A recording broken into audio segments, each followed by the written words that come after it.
Hey guys, what's up? Welcome back to Security Guard Command. Just got off my shift at the hospital.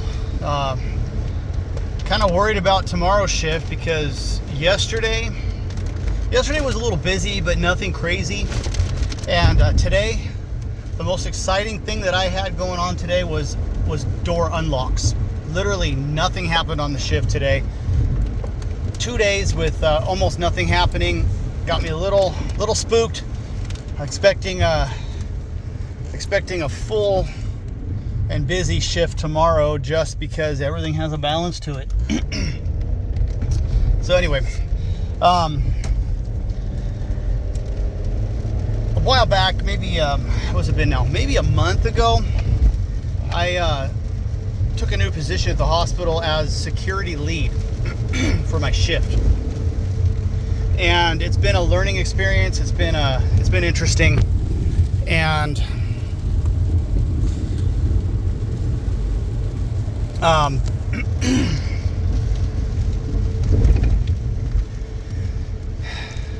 was giving a lot of thought to like what my biggest challenges were in taking on this position, and part of it is that I started off as an alternate lead. And this goes back maybe 6 months ago, possibly. I started alternate lead. That basically is you take the keys and you do the lead duties when somebody calls out or there's no lead available. So it's not all the time, and most of the time when that happens, you know, it was fairly basic as far as duties go. But full-time lead, man, you basically you deal with everything from one day to the next. There's always something that you deal with, and sometimes it can be quite busy. And with these duties, you've got to balance multiple calls, simultaneous calls.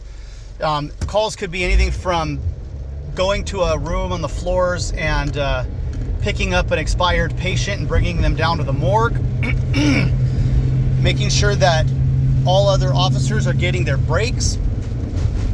As you can see in my window here, it's raining, and streets are flooding here in Stockton. But anyway,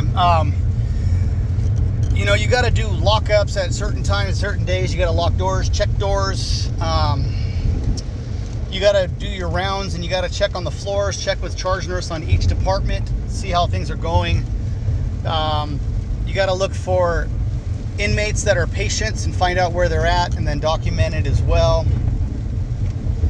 Of course, you got the code grays that happen where that's code for a combative person, and so as a lead, you have to respond to all code grays, and then you have to write reports. Let's see, what else? What else do we do? You in general, you assist with various tasks. Like yesterday, I came across an ED tech who was looking for hospital beds because the emergency room was way over capacity and they ran out of spaces. And so she was looking for hospital beds, ED gurneys, and was not having a very good time of it. So I decided to assist. And since I have keys to a master key to the hospital, you know, I was able to go places that she wasn't able to access, and we ended up finding a whole stash of emergency room gurneys that were very helpful in the emergency room. So that was you know, another one of those things where you kind of assist where needed. And but with all that stuff, and with, you know, balancing out the duties of lead, a lot of these calls that come in, they're simultaneous calls, and it can be challenging. You've got to prioritize. You got to really be good at prioritizing, figure out what can be put off, what needs to be addressed immediately. Another thing you do as a lead is when a funeral home shows up, you're the agent that releases the bodies to the funeral homes, or the coroner, depending on where the body's going.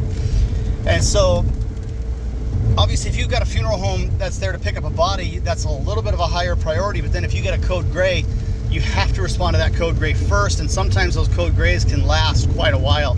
I've had a code gray last 2 hours before.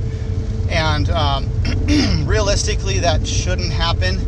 But things were a little unorganized on the floor, and we were waiting a very long time for medication to show up. So meanwhile, security is standing by, holding down a patient for quite a long time, waiting for medications to be ordered and then to show up and be administered. And then we also had to wait for that patient for the meds to actually take effect. So the biggest challenge that I've been finding, that I've been having, is is balancing some of these duties and these calls that come out, because sometimes you get multiple calls that are a high priority, and so you're trying to balance it out, you know. And also, when you're short-staffed, you don't have somebody that you can send to go deal with certain things, because those posts that are at the hospital, a lot of them are static posts. You're at that post and you're stuck there, and there's very little exception to be pulled from that post to deal with something. And so when you're short-staffed, everything falls on the shoulders of the lead. And so sometimes things can get very challenging. I say that is probably the most challenging thing that I am faced with as a brand new lead. And to top it off, I really haven't had a whole lot of one-on-one training with anybody.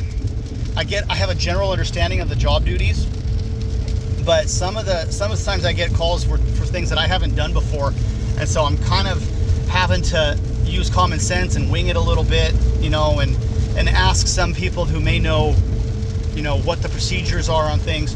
But that would be the biggest challenge so far, I think, is trying to juggle and balance and prioritize some of the calls that we get, especially when it's back to back to back and they start stacking up. So yeah, that's been the biggest challenge. So I would say that, you know, for any security guards out there that would like to move up in the world of security, I think that if you can sign up and get into a time management class, that would be highly beneficial. I did have some time management training when I worked for AT&T Wireless, when I was in the manager internship program. And I found that the training that I got with AT&T, you know, all of that training that I got in the manager intern program has been extremely valuable throughout my life. And so I would say that for this, time management really is a valuable skill for any security guard, because sometimes you can have, you know, things happen on your shift back to back, and you got to learn how to juggle juggle them and prioritize.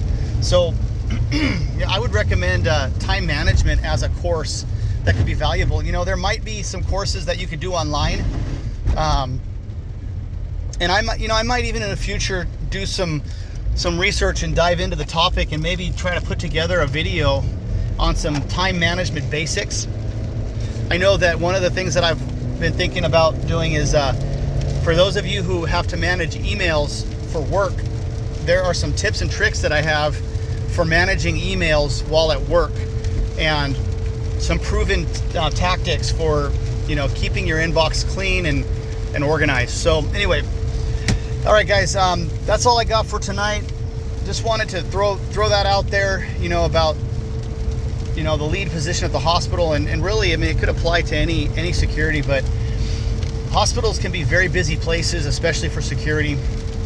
And you know, while I'm grateful for tonight's shift being super chill, literally nothing going on tonight at all, I'm a little fearful for my shift tomorrow, because like I said, there's always a balance to everything, and I'm fully bracing myself for, you know what, to hit the fan tomorrow. You know, and who knows, maybe it won't get that way, but my gut tells me otherwise. Anyway, have a great night, guys. Stay safe. I will catch you later.